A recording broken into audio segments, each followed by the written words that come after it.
Ladies and gentlemen, welcome to the National Centre for Social Research and welcome to the 37th British Social Attitudes Survey. Today's webinar is focused on Brexit and voters' reactions and hopes for the future as we come out of or come towards the ending of the post-Brexit transition period. A pivotal, if you like, a milestone in the UK's history.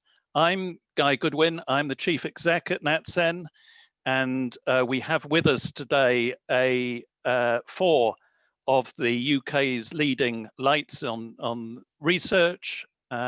We have Professor Rob Ford, Professor of Political Science at the University of Manchester. We have Dr. Kerry Davies, a leader in participatory research, deliberation and citizens assembly, and of course, director of the NatCen Centre for Deliberative Research. We have our very own Professor Sir John Curtice, familiar to a lot of you, who was of course involved in the British Social Attitudes Survey back in the 1980s and has been one of its editors since 1994.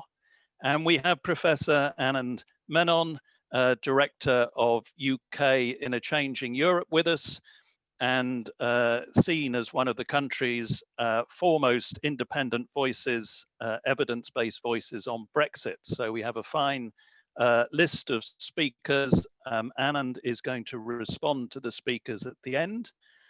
There isn't a lot of housekeeping or rules, folks. This is a webinar, so please ask questions on Zoom, and you can submit them anytime. We'll be pulling those together, and we'll do our best at the end to answer as many of those questions as we possibly can. Can I also welcome those who are joining not from the UK but outside of the UK? And can I also welcome the YouTube live stream? So you're all very welcome today, and it's great to see everybody here. So if we make a start, as while Rob's getting his slides ready, I will introduce him briefly. I mean, Rob Ford is clearly a leading light on elections, public opinion, and politics. He's well known in the media. He also co-authored a book with Matthew Goodwin called Revolt on the Right, examining the rise of the UK Independence Party. It was named Political Book of the Year in 2015. He's one of the leading commentators in this field, and he will be talking today and looking at some of the public preferences about post-Brexit policy. Over to you, Rob. Thank you, Guy. I'll just see if I can get my slides up here on screen share now for you all. Okay, now. So I'm going to talk you through some of the quantitative public opinion elements of public views about public policy. After that, Kerry is going to talk about the deliberative democracy exercise that myself, her, John Curtice, and Jim Fishkin and Alice Shue have been involved with. So we first of all look at what people say when we survey them about public policy, and then in the qualitative evidence we see what happens when we give them a chance to discuss and chew over the evidence on these complex issues in depth.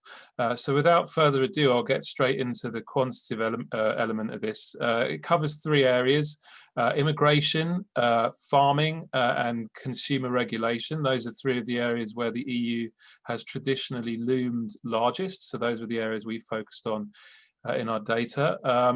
The first question, perhaps one of the most prominent elements of the Brexit debate, and indeed the pre-Brexit debate with regard to EU membership, was the issue of free movement and whether or not the public were willing to accept or support even free movement of people within the EU. The NatCen panel has, since the Brexit referendum, been asking representative samples of voters whether they would prefer to retain a free movement system, or whether or not they would like to see EU migrants applying through the same controlled migration system that is already applied to non-EU migrants. What should be evident from this chart is that there's been a fairly strong tendency for voters to prefer the post-Brexit migration system for EU migrants to operate in the same fashion as it already operates for non-EU migrants. So the government's current plan for a universally applied controlled migration system applying in the same way to EU and non-EU migrants does seem to be broadly in line with what the majority of the public want to see in this area. Between 60 and 70% of voters say that they would like to see that system applied to EU migrants in the same way as non-EU migrants, whereas the share who oppose that tends to be about 20%. Incidentally, one issue that frequently gets raised when this favouring of migration control is pointed out, particularly by those whose leanings are towards the Remain side, is, well, people will feel differently about it if they realise it will apply to British people wanting to go to the EU. Well, that is something we have put to voters at various points on the NatSem panel. And actually, it doesn't seem to make much difference. Roughly the same proportion of voters agree that the EU countries should also be applying controlled migration to British people who want to migrate there. So they basically accept and indeed support a symmetrical system of migration control applying to British people who want to go to the EU after Brexit.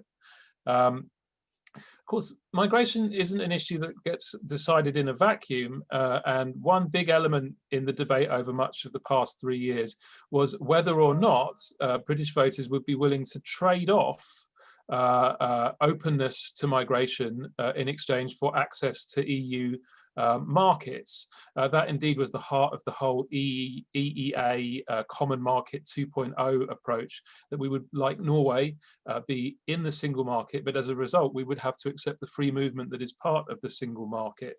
In general, there has been a narrow majority in favour of that trade-off, and that's been pretty stable for the past 2 years. So if it were put to them that we could have full access to the single market, but in exchange we would have to accept freedom of movement, it does seem that a majority of people, despite in a vacuum preferring migration control, they would be willing to trade away that preference in exchange for market access.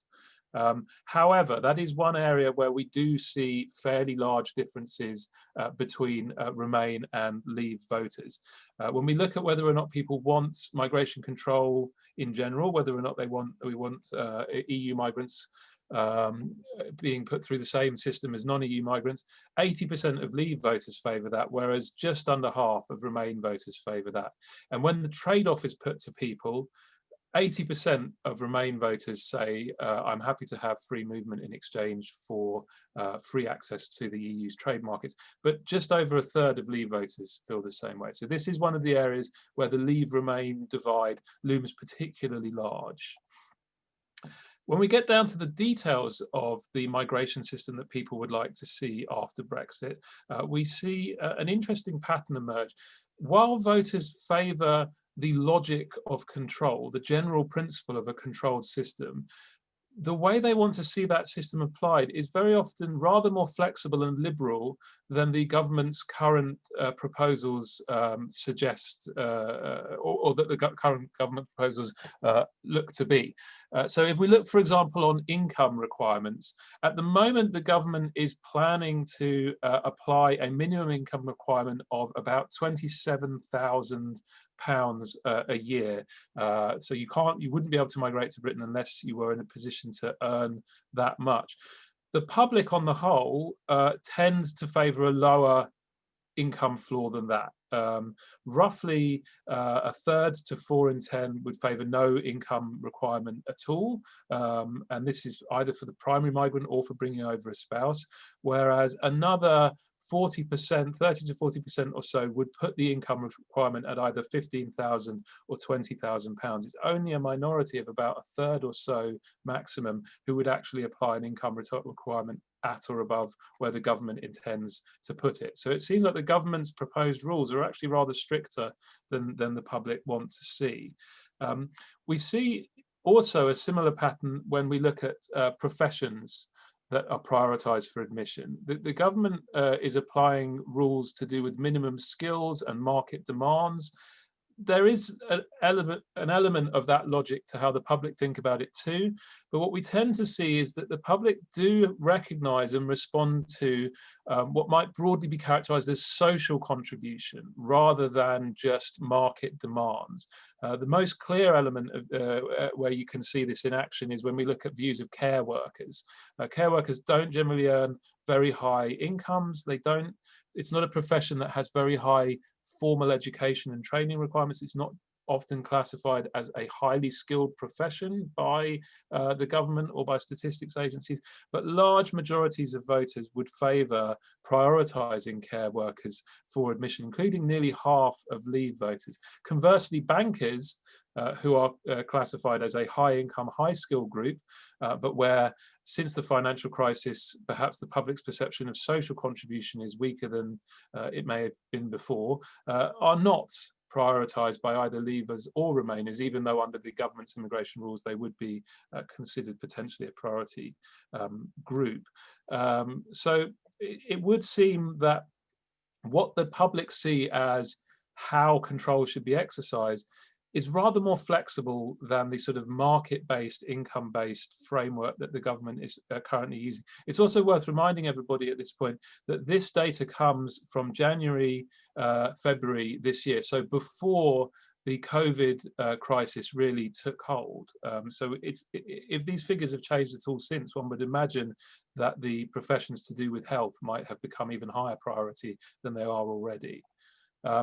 Moving on now to the issue of farming, here we see, whereas on immigration we saw the public being somewhat more flexible and looser in the regulatory requirements they would like to see than the government plans to be, on farming and indeed on consumer goods, we see the opposite dynamic. The public is keener on regulation than the government seems to be, keener to retain indeed many of the elements of regulation that British Conservative governments have in the past been sceptical of. Two examples here: chlorinated chicken and hormone beef. These featured heavily in discussions about possible trade deals with the European Union. This is the share of voters who say that we should allow those products. And as you can see, for chlorinated chicken, it's only around a quarter.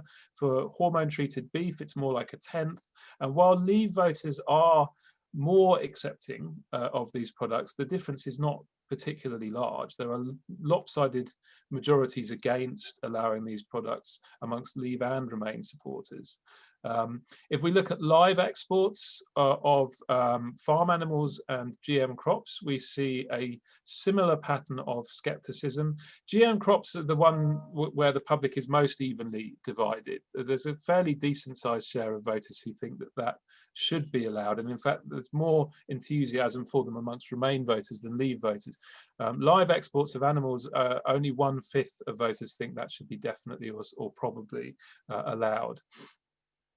Farm payments, of course, another issue that have been central to the EU debate right from the outset through the Common Agricultural Policy.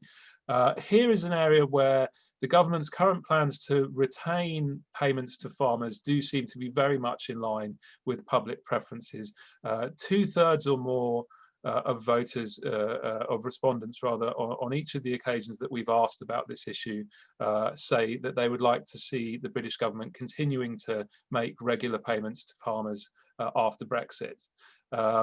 EU rules of origin for food, Cornish pasties have to be from Cornwall, champagne has to be from Champagne, this kind of thing. There's a broad tendency to favour keeping that kind of system. Interestingly, a lot more popular amongst Remainers than Leavers. This seems to be the one farming issue where we do see a really big Remain-Leave split, although why exactly that is, one can't discern immediately from the polling data. Moving now to consumer regulation. The first of the issues we asked about here was the sort of roam as at home mobile phone call regulations. The system whereby when you go on holiday, you'll be charged the same amount for your phone calls as you would have been at home. This is perhaps unsurprisingly very popular with people, and they're not particularly keen to see it go when we leave the EU. Roughly 70% of people want to see that policy kept.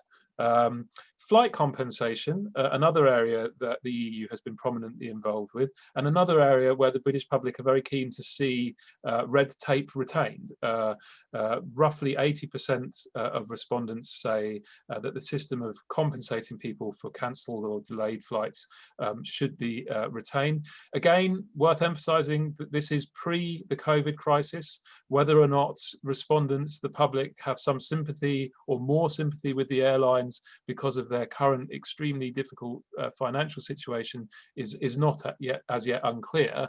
What is clear is that if the airlines are hoping to sort of retreat from this kind of system, they do face an uphill struggle persuading the public of that.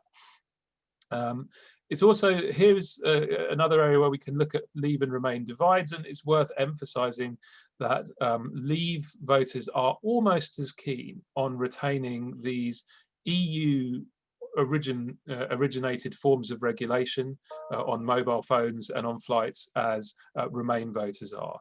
80 to 90% of Remainers want to keep these things, 2/3 to 3/4 of Leavers want to keep these things too. So to sum up, what do people want after Brexit? The short answer, and an answer that's perhaps surprising to some Conservative backbenchers, is what they want is red tape. They want to keep control and regulation. They'd like to introduce control in the migration area, where freedom of movement meant an absence of regulation and control. But if there's a control framework in place, they're relatively liberal and flexible about how that control framework is exercised. On the other hand, in sort of the regulation of consumer and farming markets, there's really no great evidence of a burning desire amongst Leave voters to see Singapore-on-Thames introduced. There's quite a lot of enthusiasm for maintaining a great deal of regulation and control on salient aspects of the food and consumer services markets that the EU has previously been involved with, and a great deal of support for continuing to financially support farmers in a post-Brexit world. And this is pretty consistently true amongst Leave voters as well as amongst Remain voters. I'll now hand over to Kerry to take you through the qualitative aspects of this. I just need to get out of my screen share. Before we do, Rob, there is a question which you might wish to answer at this point before we move on to Kerry. It's a question on whether we've ever, or anyone has ever asked how Europeans, Brits abroad, feel about freedom of movement. John may be better placed to answer that than me when he comes up. I'm not really sure. Do you mean like whether other Europeans share our skepticism about freedom of movement? Or more whether British abroad have ever been asked about their views on freedom of movement. John, did you want to? Yeah, there is one survey I'm aware of. I think, if I remember correctly, it was done by Kantar. Of course, it's quite difficult to be sure you've got a representative sample of Brits living abroad, but shall we say, unsurprisingly, Brits living abroad are rather keen on keeping freedom of movement because they, after all, are the people who have been using freedom of movement.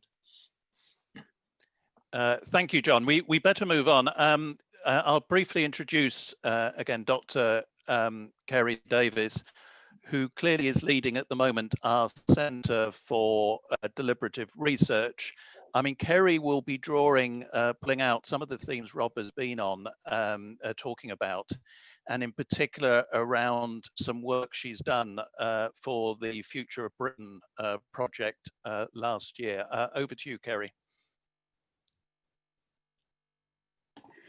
Thanks, Guy, and thanks, Rob, for that. So, yeah, as Rob was explaining, some of the survey data and some of the attitudes which were demonstrated there come from a sort of wider project that we're involved in, which includes a kind of large deliberative component. And we thought it would be useful to introduce that to you and try to sort of demonstrate some of the stories or some of the debates and some of the arguments that underlay fundamentally some of the survey responses that people gave. So that's what I'm going to spend my time on. Yes, press the button and nothing is moving. Okay. Well, just bear with me a sec. A positive start.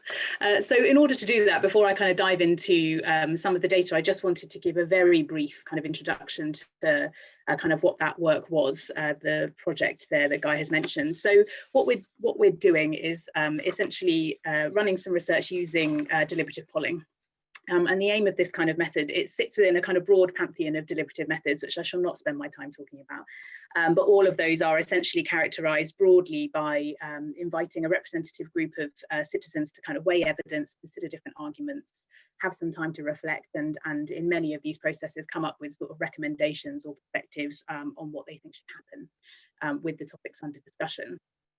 And so within that broad range of methods, we've adopted deliberative polling, which was originated by James Fishkin, now at Stanford, and as part of our project team. And as you can see here, the aim really around deliberative polling is not just to do some of those things I described in terms of providing participants with materials to think about, but also to ensure that they complete a pre-event survey and a post-event survey in which they are asked the same questions. So we can get some kind of quantitative measure of whether there's been any attitude change post-deliberation. So it inserts this kind of extra part to the process.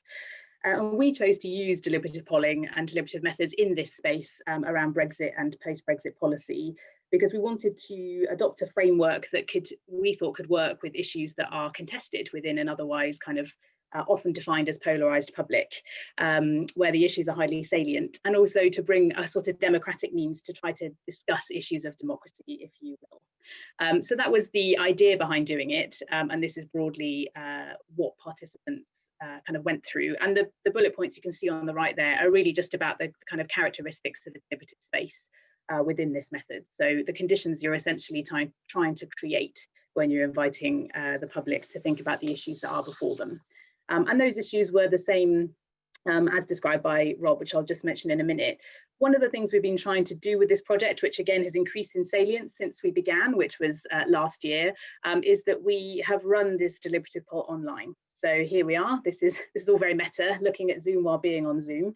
But this is a screenshot from our most recent weekend, actually, with permission of participants to share, just to give you an idea of the small group kind of format that people were in. I'll say a bit more about that in a minute.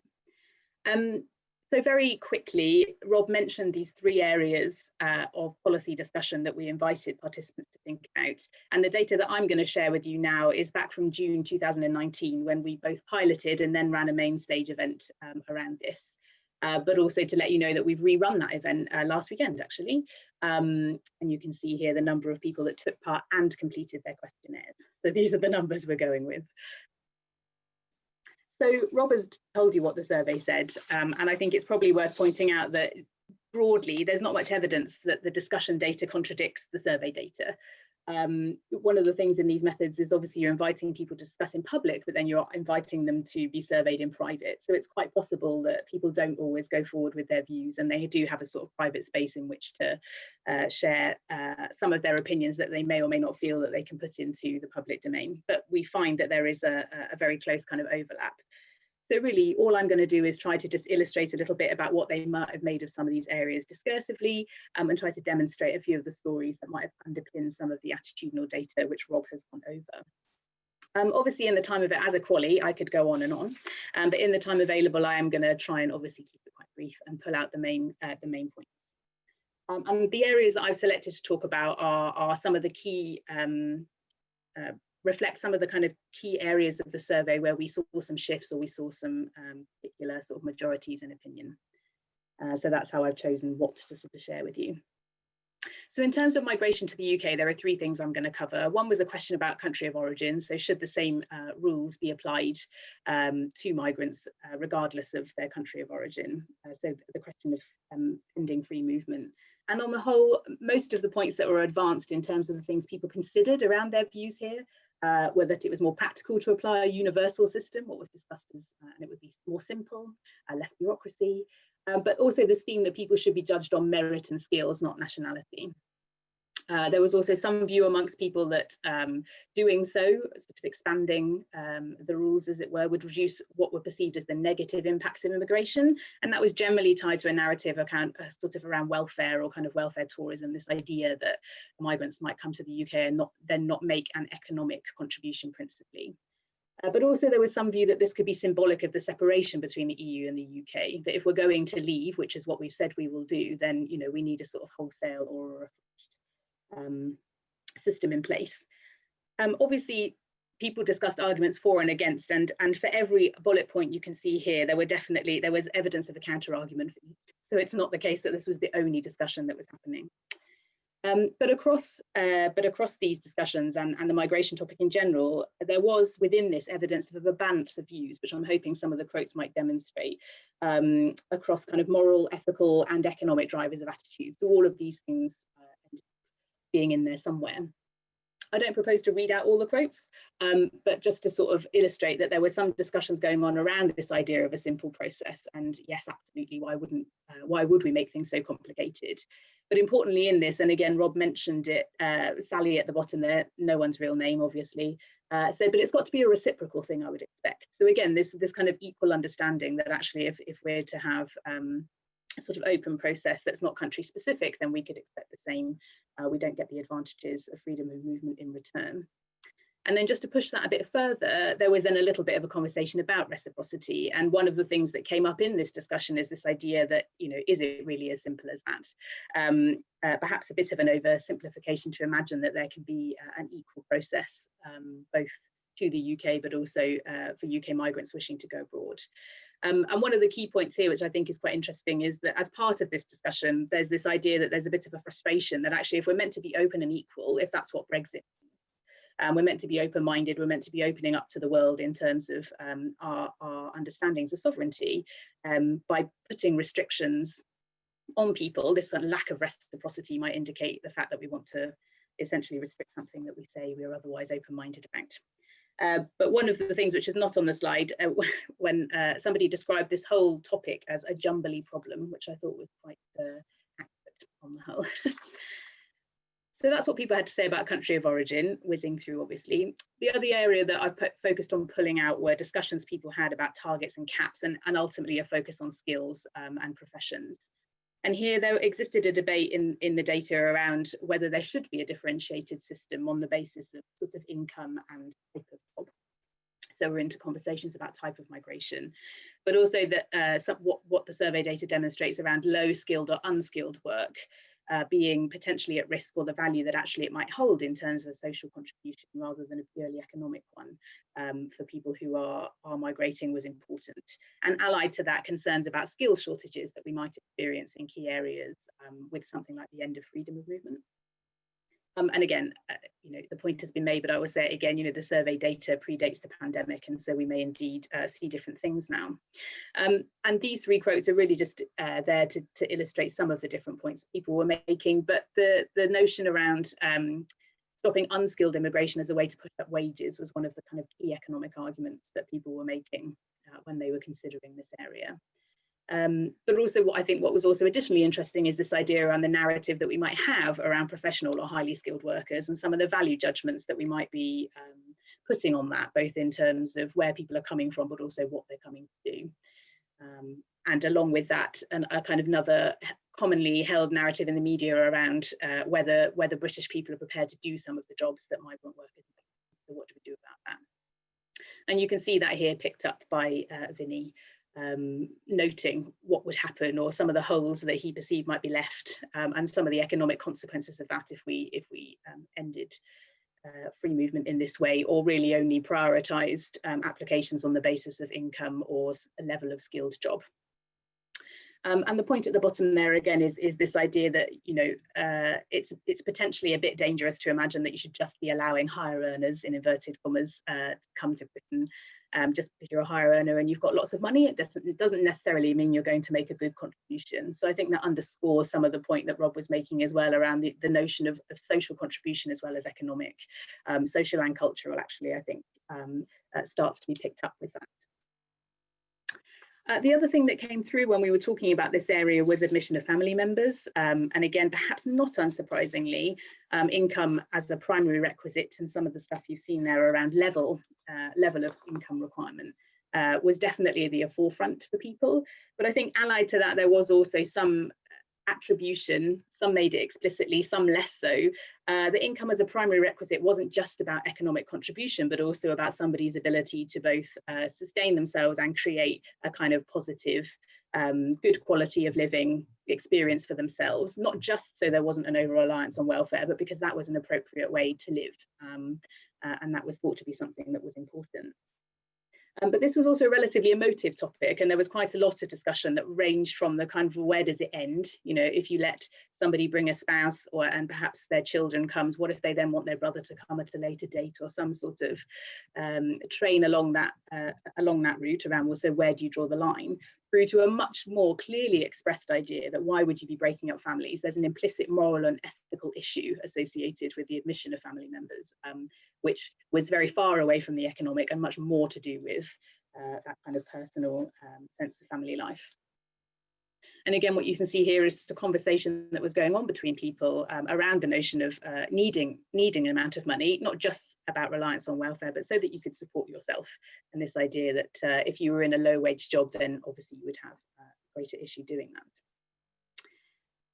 But then on the contrary to that, I think one of the other things that came through around admission of family members is the necessity to kind of disaggregate the discussion around reliance on welfare, which was underscored as a regular kind of crutch, if you like, for wanting to limit low-skilled or low-income migration, to putting a ban on access to public funds. So why couldn't they simply be a system which tries to attend to the reality of there being a variation in skills, a variation in income levels, and people's rights to access public funds? So that was something that got introduced.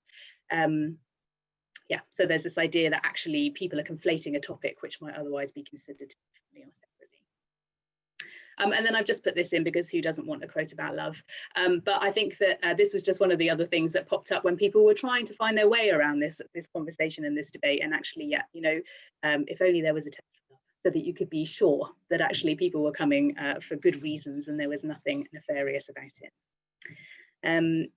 So it's not just a potential reliance on welfare then. I think it's also about some of the other aspects of what it means to kind of live and have your life in Britain as somebody who might be coming here. So I think that whilst the majority of respondents, just to wrap up on that, again, underscoring what Rob's already said about a preference of ending freedom of movement within the UK, three things still mattered to people. One of those was the job that you do, the income you might need, and the consideration of how you can kind of have a productive life in the UK. So, oh, that hasn't worked. Great. What you put? So I'm not going to go into the same detail on food policy and regulation or consumer regulation, mostly for reasons of time. But I did want to share with you, just to again sort of illuminate some of the arguments that underpin the data that Rob has shared with you. Certainly, again, a lot of the discussion data chimes very much with people's survey responses.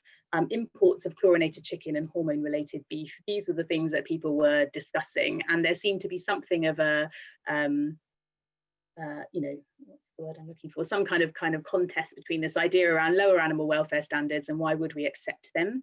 And so maintaining the regulations that we have in the UK is the right thing to do, versus the economic argument about choice and price for the consumer.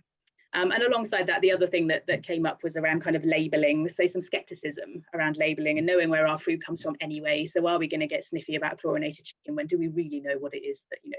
So there was some wider kind of food production system questions in there.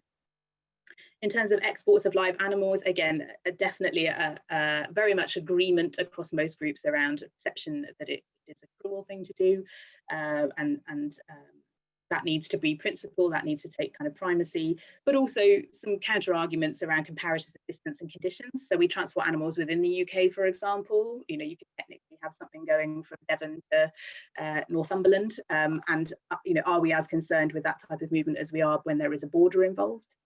And that's sat within some wider discussions around, you know, kind of more environmentally related discussions about local production and use of food. And then on the future of farm payments, you can see here, again, an economic issue with removal and a concern that many farmers would therefore not be able to do their jobs anymore. People were also swayed slightly by the wider environmental issue around public money for public goods in terms of the maintenance and production of land. But also people felt a bit differently about different types of farmer. So there was a distinction made around those who perhaps had inherited wealth or large swathes of land that they weren't really farming anyway, and those who were producing food and milk for the population. And you can see here, these are just really pick up on some of those points made. So I suspect I'm running out of time. I am. One more slide for you before I conclude very briefly. Consumer regulation won't take me long because ultimately lots of people agreed. And this was probably the only area in which, again, the discussion data across Leave and Remain voters, people were not keen to see a reduction in regulation on consumer services. They wanted to hold on to their flight rights. They wanted to hold on to their mobile data. And the quote I wanted to share with you about this, just to prove that we had a diverse and representative group of people, is that one of the moderators was prompting others for their perspective and views on this, but it turned out that somebody didn't go abroad. So that ended that part of the discussion. They didn't have much more to say on that. So in conclusion, only because there is a methods piece here, and I just wanted the opportunity to mention it very briefly. We wanted to use the deliberative process for the reasons I outlined at the beginning. And I think that it's worth trying to conclude with the idea that deliberation can be a useful process for bringing polarized views together, to allow people to learn about and engage in complex and technical issues, but also to engage with the public in a way that understands not just what they think, but why they think it. And in doing so, moving through a process of trusting the public to have their say on what might otherwise feel like quite far away, quite bureaucratic or potentially complex issues. I would argue that it's probably a necessary part of democratic decision making, but also we've had the opportunity to try it out online and kind of prove that it is something methodologically that can work at scale. Obviously with more development to be had, but there's value here that I think we need to kind of keep an eye on, and so certainly aiming to watch this space around that. So that's all from me. Thank you very much, Kerry. Before we move on to Sir John, just to remind people that at the bottom of your screens, you can see the question and answer tab, and by all means do ask questions. Kerry, there are a few questions coming up, and I thought you might just want to say, before we move on, there's a question about how you selected the people for the exercise. What criteria? Was it a sort of random exercise, or were you targeting particular groups? And there's also a question about on deliberative research. I mean, how much are the arguments shared with the people involved? So would, for example, the argument around EU freedom of movement being linked and underpinning and supporting freedom of trade, would that sort of argument have been put to the group? So I'll take the first question first. So all of our participants were recruited from the NatSem panel. So they're people who are already answering surveys, which also allowed us to build this kind of longitudinal data set with them. And then participants were selected to be therefore representative of the UK population, but we particularly stratified across age, gender, ethnic background, EU vote at the 2016 referendum, level of education. So they were the things that we were also making sure that we were building the groups on. And then within groups, we would try to make sure that there was a relatively good distribution of people coming from different places, in order that there could be a bit of a mixture of discussion. So one of the underpinning ideas around deliberation is putting people into the same room who might not have the same view, as opposed to grouping people on the basis of a common phenomena, and having them discuss that way. The second question is that in terms of selecting what the materials that participants received, I think particularly on the freedom of movement question, so for each kind of proposition which participants were asked to deliberate on, there were a series of arguments for and against. And so I think that the question around linking freedom of movement to freedom of trade was made. So I will double check. But yeah, so the idea is that for every proposition, there are a number of different things which take into the most kind of common and salient perspectives on that particular policy at that particular time. Okay. Thank you very much. We'll move on now to Sir John Curtis, who's the Senior Research Fellow at NatZen and Professor of Politics at Strathclyde University, chief commentator on the What UK Thinks and What Scotland Thinks website. I mean, John is also a regular media commentator, of course, on both British and Scottish politics, and also president of the British Polling Council. He's going to move us in a slightly different direction by asking the question, has Brexit damaged our politics? Over to you, John.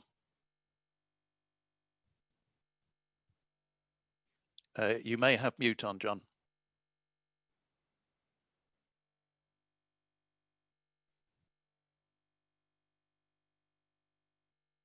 Thank you. I want to take you into a different world now. We've been looking forward at what voters want out of Brexit.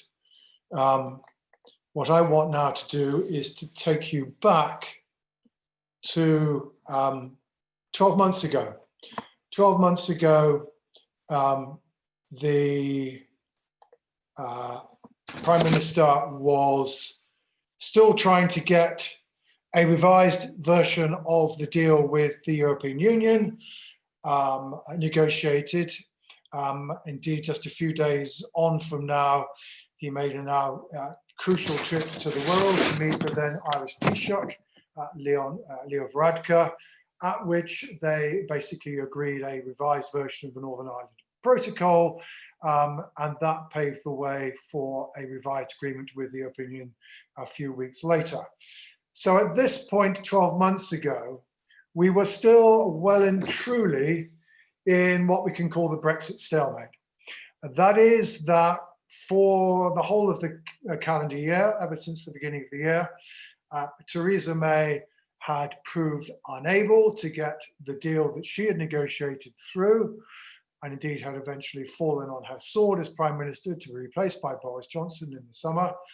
But meanwhile, however, while the House of Commons repeatedly rejected the government's proposals for Brexit, it proved unable to construct a majority in favour of any other course of action, be that a softer Brexit or even holding another referendum on the subject. And indeed, you may well remember that the territory outside the House of Commons on what's widely known as College Green was a virtually eternal media circus of people discussing the latest parliamentary developments, which often moved very, very swiftly, and in a sense, Brexit commanded the attention of the nation, perhaps not quite so much as coronavirus has done in the last 6 months, but certainly in a not unfamiliar fashion to us now. And during this time, we were conducting the British Social Attitudes Survey of 2019, which is the results of which we are now releasing gradually during the course of October. So the 2019 survey was done between July and October. So it's giving us, as it were, a historical record of what the public thought about Brexit, and also how they thought about how they were being governed, about which we also asked questions at the height of the Brexit stalemate, in basically the early months of Boris Johnson's premiership, before he eventually managed to pave the way for Brexit by winning the December 2019 general election. So British Social Attitudes is a high quality annual survey. It's been done every year, virtually every year since 1983. So as you'll be able to see, one of the things we're able to do, therefore, is not just to look at the short-term dynamics of people's attitudes towards Brexit, of which we've had some already, and which I am indeed going to show you some more, but also really be able to say, well, hang on, are our views now, particularly on the way in which we were governed, were our views in the second half of last year really markedly different in the wake of the Brexit stalemate from what they had been beforehand? But anyway, crucially, remember the respondents, they're selected at random. We use the Post Office postcode address file to select people, and then there's a random selection within the households at that point. So it's a entirely probability-based process. It's face-to-face using computer-assisted interviewing. We have just over 3,000 people in total are interviewed, with just under half of the people we're trying to get at actually being interviewed.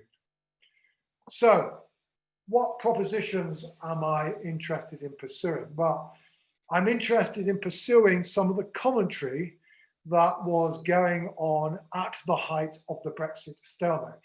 And it was a commentary that said, perhaps particularly because the United Kingdom is a country whose political system has long been characterized as one that produces strong government being the product essentially of having governments with overall parliamentary majorities, that the experience over 2 years of a hung parliament that couldn't make a decision was therefore one that really cut across the expectations of how we expect to be governed, and that therefore as a result this experience was seriously undermining our trust and confidence in how we were being governed, and also with the implication, at least in some people's minds, that as a result we were going to start to tune out of the political process, less likely to turn out in elections, just likely to follow the ground politics, just to get completely unhappy with the way we were governed.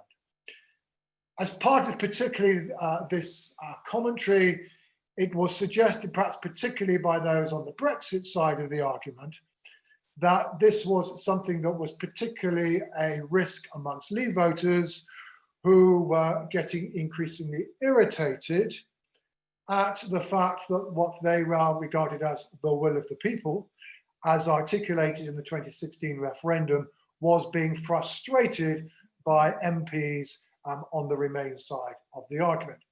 That said, of course, we might also say, well, of course, actually one consequence of the Brexit stalemate is that as of this time last year, neither side in the argument, neither those who wanted to leave and those who were hoping to see the decision reversed, could be sure that which side was going to prevail given the state of the parliamentary politics. So actually maybe Remain voters were feeling just as frustrated as Leave voters.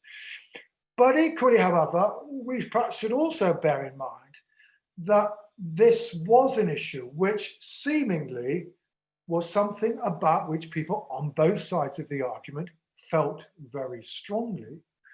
And if people felt very strongly about an issue, maybe actually, despite the parliamentary manoeuvring, indeed perhaps because of the parliamentary manoeuvring, they might actually become more engaged in politics rather than tuning out. So it's those potential contradictory expectations that I want to explore. I'm going to go through this fairly quickly. There is now a published chapter that describes what I say in much greater detail as is true of the stuff that Rob was presenting earlier. Okay, one reason why certainly we can say that people seem to be very strongly engaged is if we start asking them questions about, well, basically, are you a Remainer or a Leaver?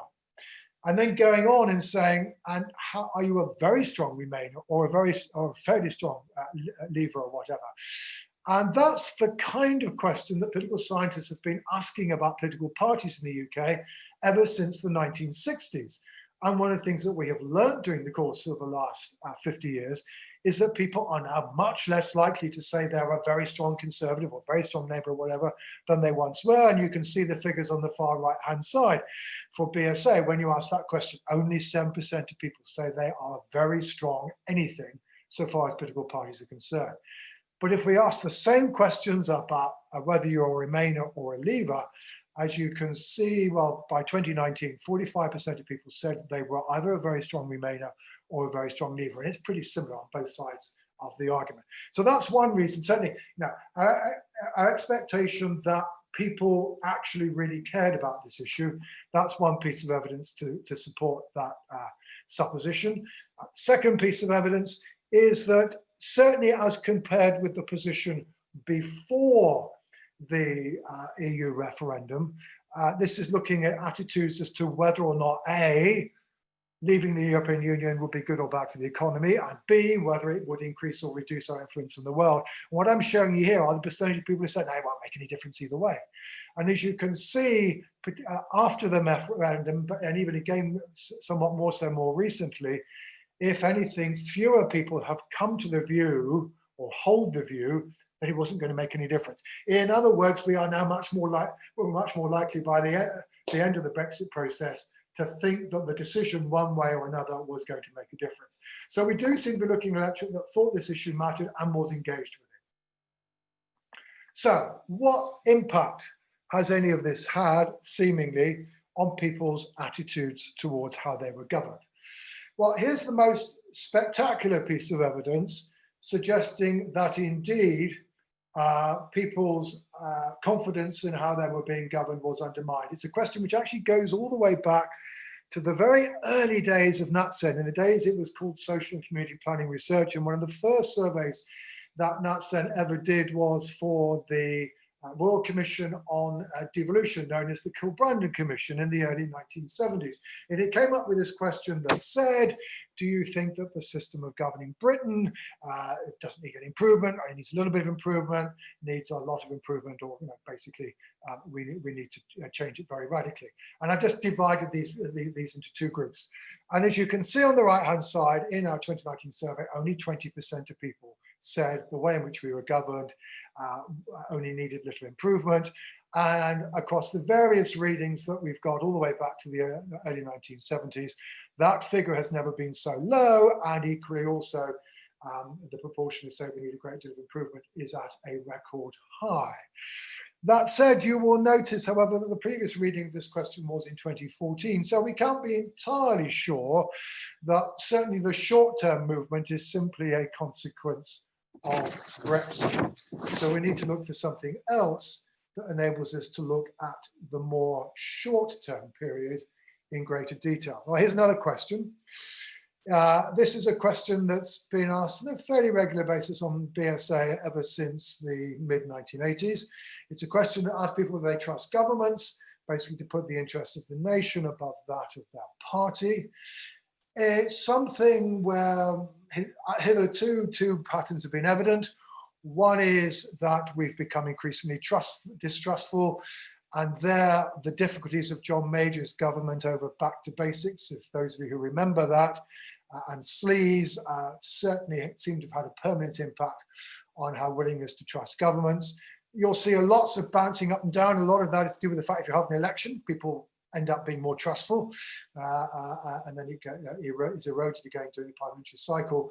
But if you go to the far right-hand side, 2 points to note. Notice that in 2016, when we went into the field just after the referendum, the proportion of people who distrusted, who said they almost never trusted governments, had reached a relative low point, certainly as compared with the period since the MP's expenses scandal in 2009. And to that extent, at least, it looks as though holding the referendum in much the same way as holding an election seemed to have done something to improve our trust in government. But you will then see that during the course of the Brexit stalemate, 2017, 2019, we became more distrustful again. So again, to that extent, at least, it looks as though the continuing stalemate on this measure has helped to undermine people's willingness to trust government. But this is not true of all the measures we have got. And we've got some other ones here which kind of perhaps ask people to characterize the political system more broadly, and it's really designed to be a measure of whether or not people think the system's able to respond to what people say they want and feel. There's much more evidence on this in the chapter, but this is just an indication. This is a question that people are asked. You know, our party's basically only interested in people's votes rather than in their opinions. It's showing you the proportion of people who say they strongly agree. And as you can see, the proportion of people who express that view is little different now from what it basically has been ever since this question was first asked in the middle 1970s. So it's mixed evidence on the extent to which we've lost trust and confidence in government. On some measures, yes, but not on others. But still, what is it the case that it's amongst Leave voters that the decline in trust where it is evident was more apparent? Well, let me give you a couple of pieces of evidence on this that basically contradict that proposition. The first is I'm just taking the question on trust in government and showing you the difference between the proportion who say they trust governments just about always, most of the time, minus those who say almost never.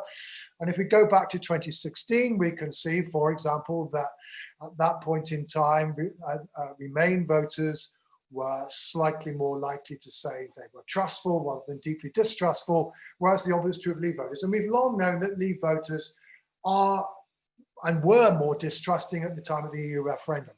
But if you then track through to the position in 2019, yes, Leave voters are now more distrustful than they were in 2016, but so also are Remain voters, and the difference is not that great. So far as the trend is concerned, there's still the gap between them, but the trend over time has been similar in the two groups. The other thing that we can do is we can, there's actually was a year back in 2003 when BSA serendipitously asked all the questions you need to ask in order to be able to track the relationship between people's attitudes towards Europe and how well they think they're being governed. We divide people into Europhiles and Eurosceptics. As you can see, both Europhiles and Eurosceptics are now more likely to say that Britain needs, governments needs a lot of improvement, but the increase as compared with what now 16 years ago is much the same in both groups. So the second proposition and the claim that it was Leave voters in particular who were being upset by the Brexit stalemate is not substantiated by our evidence. But what about the silver lining that I suggested might exist? What about actually, should we assume that this decline in trust and confidence, insofar as it existed, was necessarily corrosive of our politics? Apparently, seemingly not. This is a question that BSA has asked on a regular basis ever since the mid-1980s. We sometimes wondered why we kept on asking it. It says to people, how much interest do you have in politics? And I'm showing you the proportion of people who say, yeah, I've got a great deal or quite a lot of interest. And as you can see, really for 30 years or so, we kept on getting more or less the same answer, year in, year out.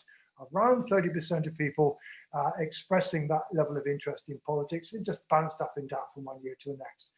And then you will see when we get to 2016, 2017, 2018, and 2019, rather than bouncing around 30%, it's been bouncing around 40%. In short, the sight of parliamentary manoeuvring in a hung parliament and a deeply split government party might be unedifying.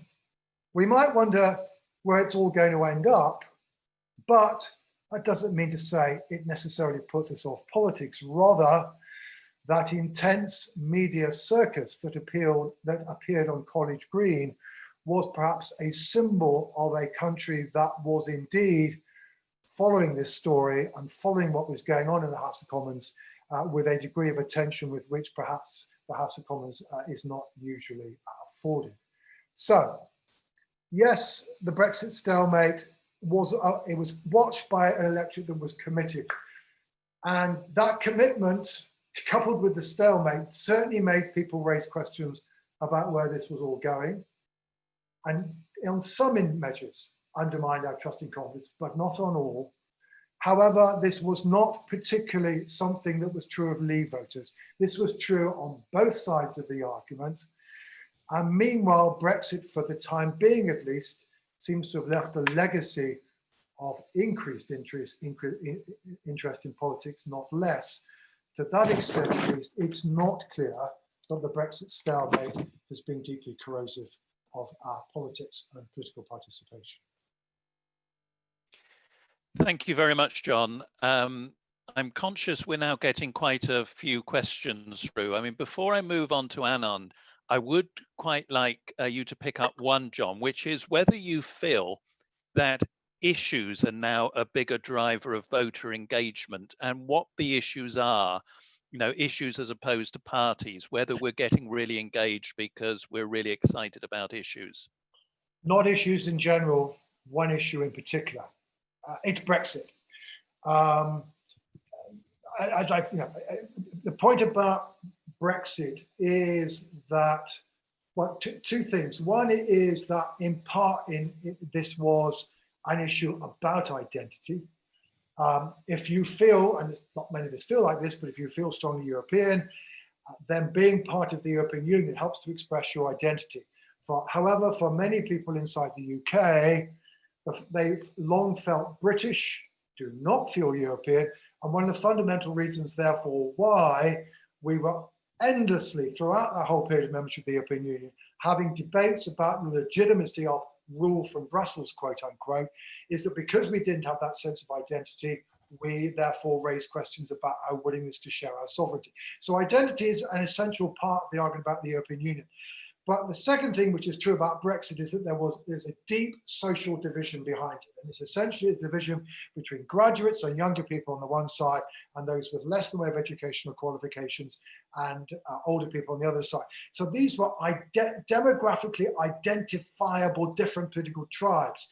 And the combination of those two things seems to have helped to ensure that indeed the terms Remainer and Leaver became part of our lexicon, and that people began to think of themselves. Because if you are Remainer, you tend to talk to other Remainers, like other university graduates and other younger people, and of course all sensible people like me, of course, think leaving the European Union is bad. And if you are a Leaver, you tend to talk to people again like you, who've had less in the way of education, who are older.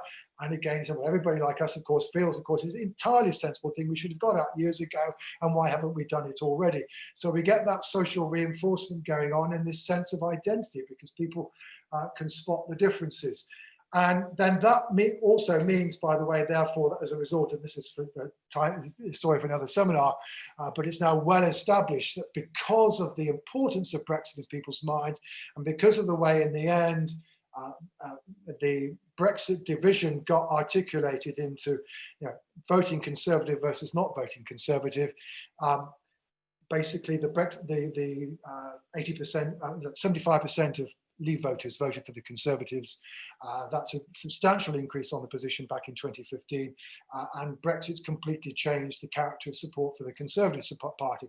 So yes, actually, therefore, the way in which people voted in 2019 for parties was being reshaped by Brexit, and the most obvious example of that is the so-called Red Wall phenomenon that cost Labour a number of seats in the north of England. Okay, I'm going to move us on to Anand in a moment. I just want to draw, we will have a roundup around the panel at the end. I just want to draw people's attention to some of the questions so the panel can start thinking about it. Rob, there's a question about whether we're becoming the public more rebellious that you might want to pick up. John, there's a question about the representativeness of the British Social Attitude Survey. Are non-respondents likely to be similar to respondents, and do we make any adjustments? And Kerry, there's quite a lot of interest in the methodology behind deliberative research, in particular on migration. Is there the potential for finding a consensus with more deliberative work? There's a bit about worries, I guess, around whether we're emotional about the migration piece, but do we know factual information? And do we look at things like immigrant benefits versus their contribution to the whole economy and that sort of area? And do people dominate in online discussion as opposed to face-to-face? So there's a few for you there to have a think about before we get to the final wrap up. I'd just like to introduce Professor Anand Menon again. Anand is Director of the UK and a Changing Europe and Professor of European Politics and Foreign Affairs at King's College London. He has written widely on many, many aspects of EU politics, and he's a frequent contribution to the media on matters relating to British relations with the EU. Anand, how would you respond to the three speeches?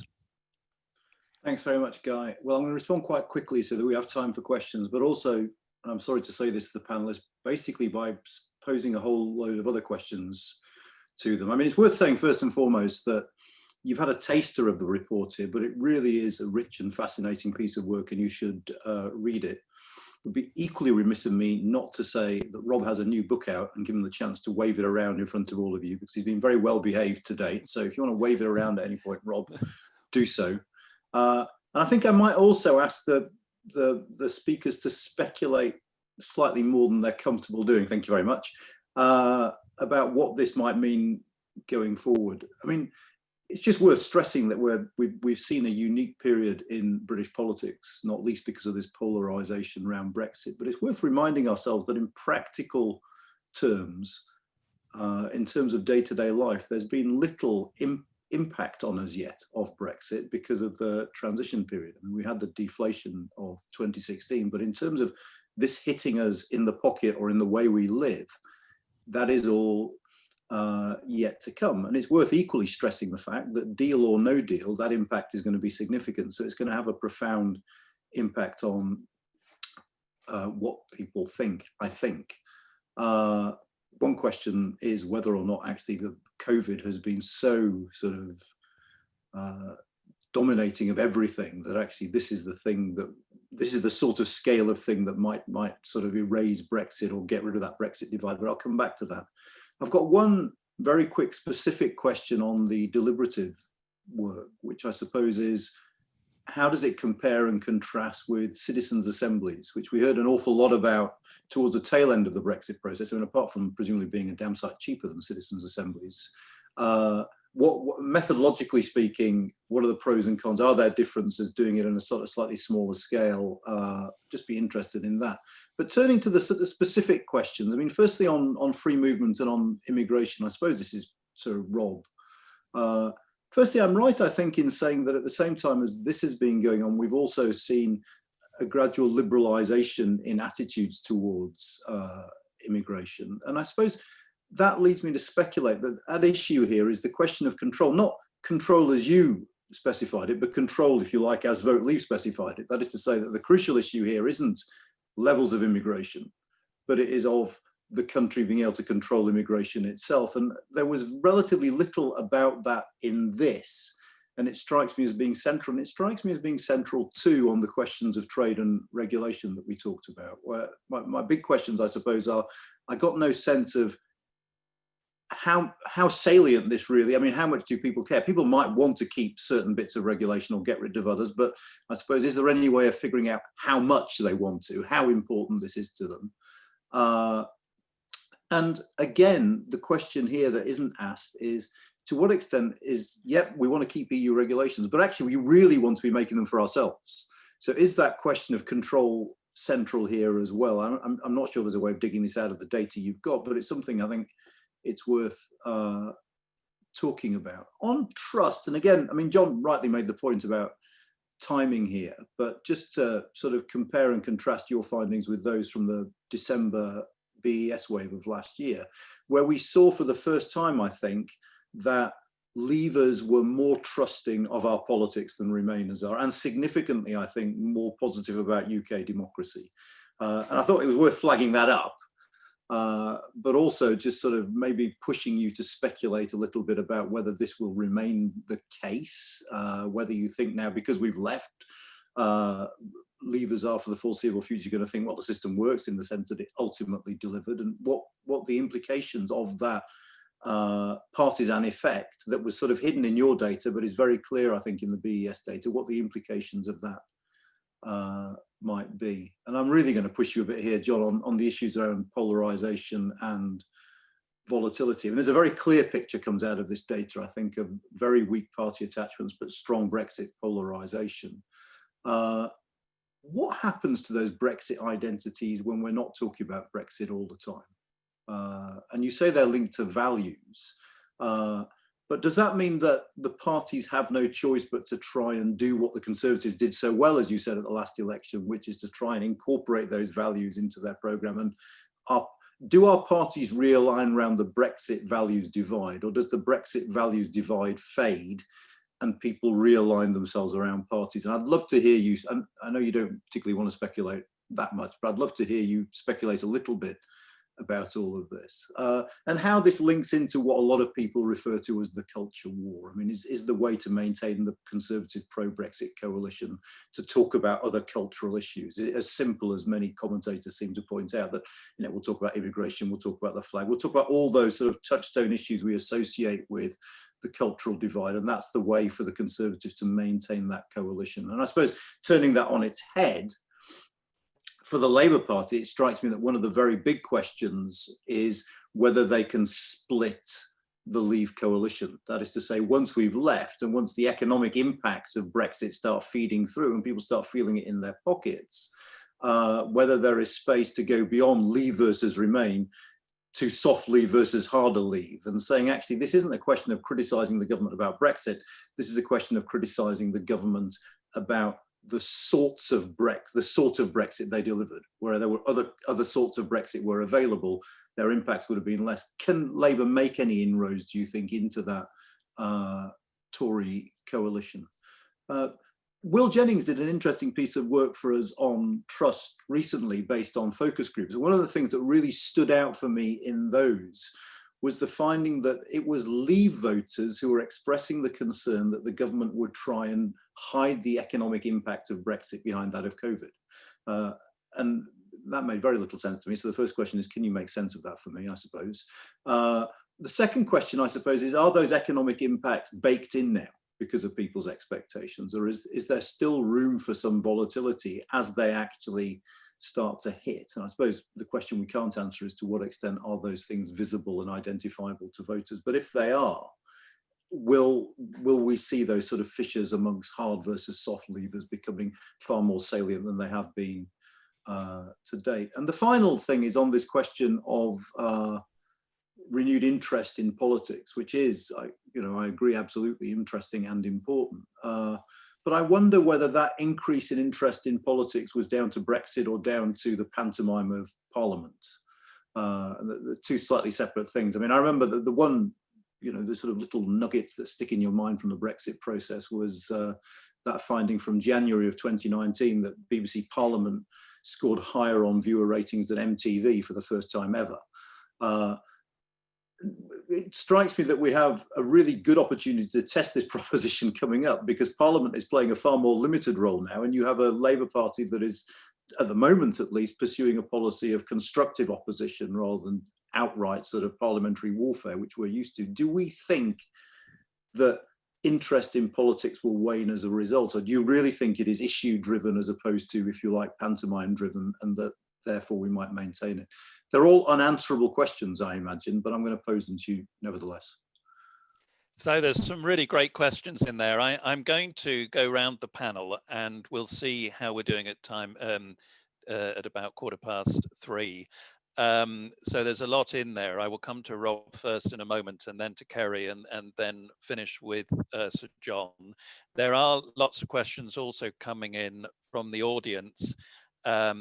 Do we feel that the Black Lives Movement and the focus on colonialism and British identity is likely to have any impact on our views towards the EU, immigration and so on? Do we feel, have we seen any evidence of anyone sort of standing up and saying they're quite in favour of a reduction in regulation, that we would rather like chlorinated chicken and hormone beef and so on? Is there a likelihood that the EU, the Join the EU movement, is likely to make any progress and change things? And are we in a beginning to get in more of a state of remorse? Can you see that taking off? And are we likely, where are the Brexit voters going in terms of party politics? Do we have any view as to whether they're likely to shift towards new parties, Reclaim, SDP and so on? Where is their thinking at the moment? Do we have a view? There's quite a bit in there. I'm happy for you to pick up any area you wish to. Let's start with Rob. Any thoughts on Anand's challenges or on the audience's questions? Yeah, a few, probably in a sort of fairly haphazard order. I know he directed it at John, but I wanted to take up Anand's point on Brexit identities after Brexit slightly, because it is something that we discuss a bit in the book I was waving about just now. I mean, my sort of thought on that is two mixed metaphors, perhaps. Partisanship traditionally in political science has often been thought of as a lens which distorts how issues are understood, but it also functions as a kind of gravitational field that pulls things into it.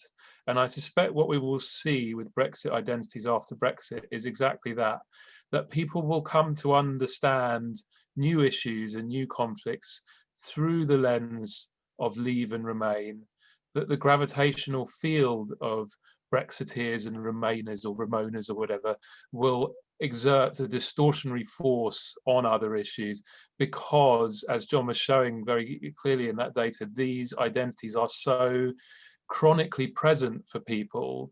They're such powerful shortcuts for them to use in trying to impose an understanding or a framework onto new issues, that will just keep happening. And of course, politicians will be very eager to deploy these identities as tools when it suits them to do so as well. So I suspect that's the dynamic we will see more of going forward, just because with those figures being so high, these identities being so powerful, it's hard to see how it could be otherwise, I guess. On the issue of immigration and sovereignty, I have a lot of sympathy with this. I mean, I can certainly say, as someone who was working on immigration politics since the mid-2000s, I was very surprised by what happened to public opinion on immigration in the wake of Brexit. I did not expect such a big liberal shift. And I suspect part of the reason is exactly the intuition that you laid out there, that for a lot of voters, it isn't the actual level of immigration that matters. It isn't the actual immigration rules that matters. It really is, as some of those on Vote Leave were saying, the sovereignty that matters. It matters who sets the rules as much, if not more than, what the rules are. And that may well apply in other areas that are perhaps less politically salient, like farming and consumer regulation as well. That people do have a kind of intuitive understanding of where the legitimate locus of rule setting is. Very often their sense of that is not the EU, and that was one of the things that was driving the Leave side of the Brexit dynamic, and perhaps has driven some of the post-Brexit liberalisation that we've seen in many areas, that people are more satisfied, even without yet any change in the rules, with the fact that the rule setting is coming back to us. I think there's probably a lot to that. On a related point, someone raised in the questions the issue of devolution and the way in which COVID has shone a light on the differences in rulemaking powers between the devolved countries that, particularly in England, may not have been widely known before, and whether that may have implications. Too soon to tell is the short answer in my view, but I think exactly right, because people do seem to care about this, where decisions are made issue. The fact that they have been made aware of it domestically in the COVID debates may well have longer term implications. There's also a question about, Guy mentioned it, about rejoining the EU and whether or not that's a force that gets going. That's another too soon to tell question. I suspect it will depend a little bit on how things play out. John may have views on this as well, but I don't think that there's much evidence yet in the data of a strong desire for that, even amongst strong Remain identifiers, though of course that could change. On the other side of the spectrum, whether Leave voters could break off again towards a radical alternative like Reclaim or something like that. Yeah, I mean, as someone who's written on UKIP in the past, I think that's quite possible, simply because this is the segment of the electorate that tends to have the lowest trust, the lowest attachment to the established political system, the lowest attachment to existing political parties. So if they feel their interests are no longer being served by the Conservative Party, which is where they currently are on the whole, they will probably be quite quickly out the door again, would be my expectation. This is a segment of the population which in many countries has shown a willingness to go and back insurgent parties when they're unhappy with what incumbent parties are delivering. So I think the Conservatives can really not rest easy with regards to that segment of the electorate. There's a kind of perennial risk that they lose faith in sort of establishment parties and go off towards a radical alternative. One final one on Black Lives Matter and its implications for politics. Another area where I have a lot of sympathy. One of the things we talk about in our book is that the run up to Brexit was really kind of an asymmetric mobilization. It was voters who were nationalistic, skeptical of immigration, mobilizing quite strongly. What we have perhaps seen an early example of this year is asymmetrical mobilization on the other side of the spectrum. Younger, socially liberal, anti-racist voters mobilizing behind a particular cause. Again, too soon to tell whether that's the sign of things to come, but it does illustrate that, you know, that there's nothing inherent to the socially conservative side being the most mobilized side. It's quite possible to get mobilization on the other side of these arguments as well. I think I've talked long enough now. Okay, thank you very much, Rob. I'm going to come to Kerry in a moment. There's a link now on the Q&A to Will Jennings et al.'s research, if people are interested, that Annan mentioned. There is a question which John may wish to pick up about whether one of the outcomes of Brexit is now the UK government is the English government in all but name. Kerry, over to you, but you clearly want to pick up some of the methods issues, but also Annan's point perhaps around the difference with citizens' assemblies and so on. There's quite a lot of interest in that sort of methods area. Absolutely, and thank you for the invitation to spend a bit of time on methods, which is my favourite. I was trying not to do that as part of the presentation, so this is ideal. I think that, so I want to start off with, take some of it in order, see how it groups together, but I think I kind of focus on methodology around deliberative methods. As I was saying at the start, this is such a spectrum of stuff. I was listening to something that the OECD have recently produced a document which references the deliberative wave. And in there, they identify like 238 different ways in which you can mobilize and engage participants through kind of participative and deliberative means on democratic questions. So, given the sort of scale and breadth of the possibilities, I think what a lot of those things share in common, which I feel very optimistic about, is the potential for consensus on what are traditionally kind of polarized or contested issues, including migration. So I think our own project has started to demonstrate that, and some of the reason I chose to put up some of the conversations I did in the presentational data was so that you could see how people were talking about it. And indeed, there were areas of real agreement or the opportunity for people to kind of revise and reflect in response to somebody who doesn't share the same point of view as them. So I think those things are relatively promising, and certainly, theoretically, the underpinnings around deliberative work are that consensus is possible, is achievable.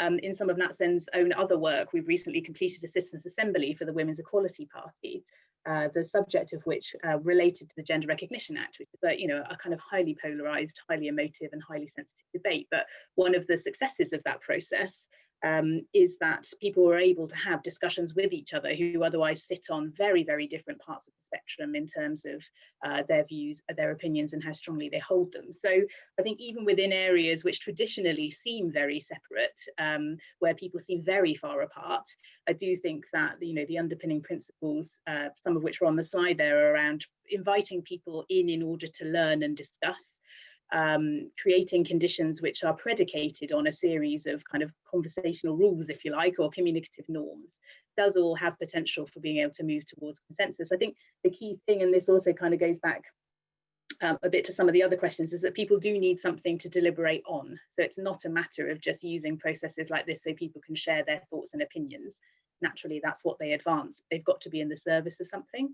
So I do think that, again, just to sort of draw the distinction between a kind of general chat, can we use these principles in order to have a good chat with each other? Yes. But if we're not actually answering a specific question, an issue, a point, a policy proposition, then it starts to get more challenging. I think what relates to that in terms of what's happening in that chat is the question that someone raised around, the kind of emotional side of things, and what's the balance between people sort of reacting or sharing their points of view that may have a basis in emotion, contrasted with facts and the information which people have access to.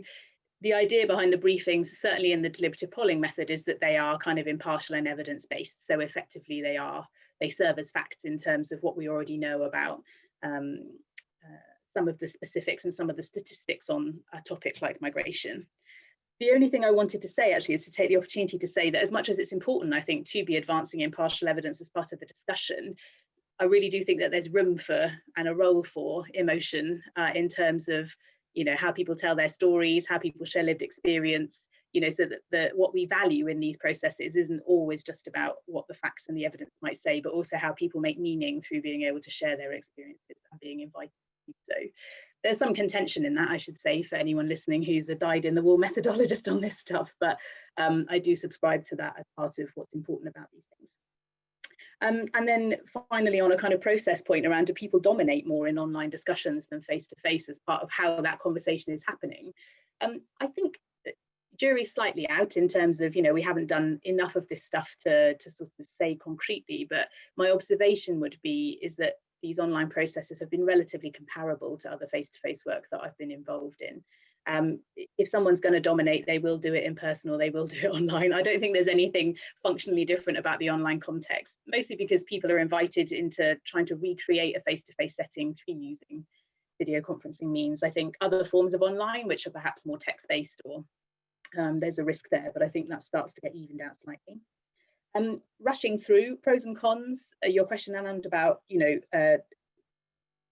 how do we do this stuff? Which of this stuff do we do? What's the difference between something like the methods we're using and other forms, including citizens' assemblies, which are rising in the public imagination, and certainly I think within some kind of policy imagination, and the parliamentary imagination as well. Actually, I was just thinking about that point around what role does Parliament have here, and how important and critical are they to respond to this rising interest that we see in politics and in Westminster. And I'm really only noting that because Parliament in particular commissioned select committees, commissioned the recent Citizens' Assembly on Climate Change, for example. The Public Administration and Constitutional Affairs Select Committee took evidence this week around deliberative democracy. And in fact, the Citizens' Convention on UK Democracy with Graham Allen and Andrew Blick at KCL gave evidence, so there's a sort of emerging thing there. The thing I'd say about pros and cons is that distinction is really important. So in any of these 238 methods the OECD put forward, the pros and cons really relate to what your question is, who you want to involve, and what you're trying to achieve. And I think that some of the work that we've been doing through the Future of Britain and that we've talked about here is really seeing what new technology might offer us in this deliberative space as well. As much as you'll find proponents for this sort of work, you'll find critics. And I think one of the key cons, if you like, which I think is still to be resolved, is what happens with all this stuff. So you gather people together in a room, you get them talking, and then what, and I think that those links and joins between the processes that are commissioned, who's doing the commissioning and who's doing the listening, and whether they can be committed to any of the outcomes is a really serious question for us now if we are to use these types of processes to respond to the opportunity for political interest, but also perhaps reimagining some of the political system to respond to some of the survey data John was sharing about whether the system of governing Britain needs any attention. So I think that there's, I know that's a little bit of a non-response, but I think it contains some of the considerations from my point of view. And I'll leave it there, talking too much. Yeah. I'm going to let Sir John wrap up in a moment. Kerry, before I move off you, what do you make of the climate UK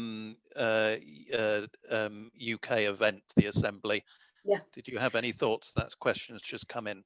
Yeah, really promising, I think. I am a dyed-in-the-wool advocate for advancing forms of citizen engagement to be able to engage in the questions and issues that affect people, that are beyond the ballot box, beyond the, how in terms of augmenting representative systems. So, and I think that the attempt to try to move that forward on an agenda, which is so critical and pressing, is definitely, something to be celebrated. So I'm very keen to see as the results start to come out. As I say, the question around how that translates into action is now the thing. But I think the kind of presence of it and the role that it was playing, definitely very promising. John, you're never going to be able to cover everything in the 5 to 10 minutes we've got left. There's another question coming in about whether we've lost as the public a knowledge about democratic institutions and their purpose, and we should be focused more on that. Indeed, whether immigrants have a better knowledge of the purposes of some of this than perhaps the native-born British. That's the last one, I think, at the moment. I mean, can you wrap up as best you can in the next 5 to 10 minutes? Let me have two preliminary observations before I try to deal with some of the detail. I mean, the first thing that comes out of the Q&A and of Alan's comments, of course, is that we are no longer really talking about the consequences of Brexit. We're talking about how the consequences of Brexit will interact with the consequences of the COVID pandemic. and both of those are deeply uncertain, but the point is they may well interact with each other. So for example, you know, one of the reasons why there's an interest in trust in government at the moment is that one of the things above all that we need during a pandemic is for people to follow the public health advice that governments give out. And if they don't trust governments, then we might think they're less likely to follow it. And equally also, what are the consequences of Brexit may not be immediately obvious because it's going to take place when we're still trying to deal with an economy that is suffering from COVID. So that's point one. Point two is, I think the Q&A has identified a rich research agenda. It's included devolution and the implications for the territorial governance of the United Kingdom. It has covered, indeed, what will the consequences, how will we feel about Brexit when it's happened? It's raised the question of, well, is this Brexit division between Remainers and Leavers going to remain with us or not? It's raised the question as to whether or not, as part of that, whether or not we will or will not wish to rejoin. I will simply say in response to a lot of that, watch this space, because thanks to a variety of funding streams from the SRC, we will be pretty much, we either already have collected and will soon be publishing more data about a number of these topics, or indeed will be collecting data early next year as we eventually come out of the single market. So my advice in part is the answers to your questions will eventually be revealed by following the NatSen space. But let me then just deal with 2 or 3 of the specific issues that were raised.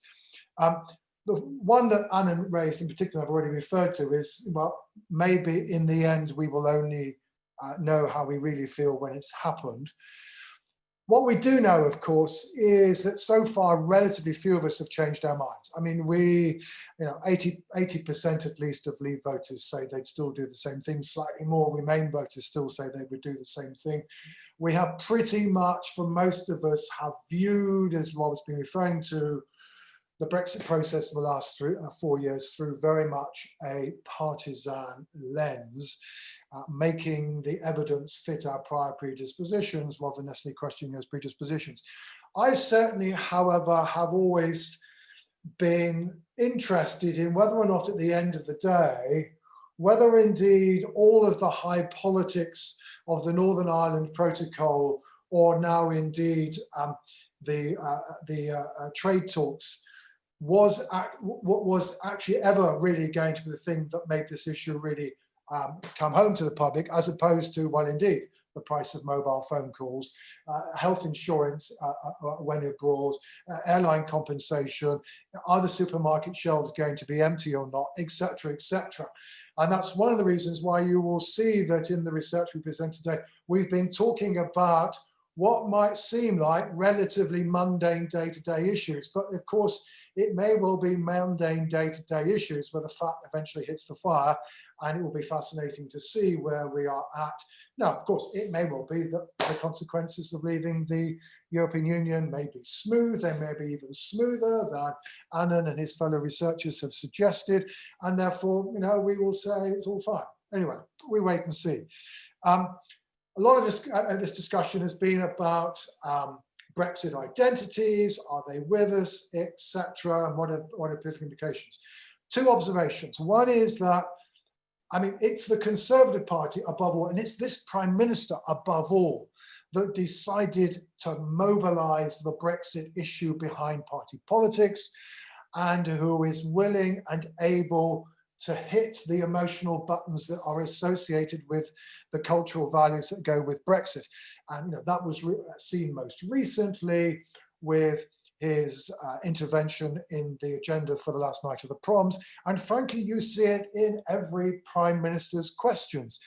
The response to Keir Starmer's relatively forensic questioning about the current state of test and trace is to throw back at the Labour Party that really, of course, what you really want to do is to rejoin the European Union, and they've never really accepted the result. So to that extent, at least, for so long as our politicians decide to try to play the game, then and try to mobilise the electorate around these identities, then we can do so. Now, of course, on the other side of the coin, the Labour Party is trying not to do so. And indeed, it's saying, you know, rejoining is not part of the story.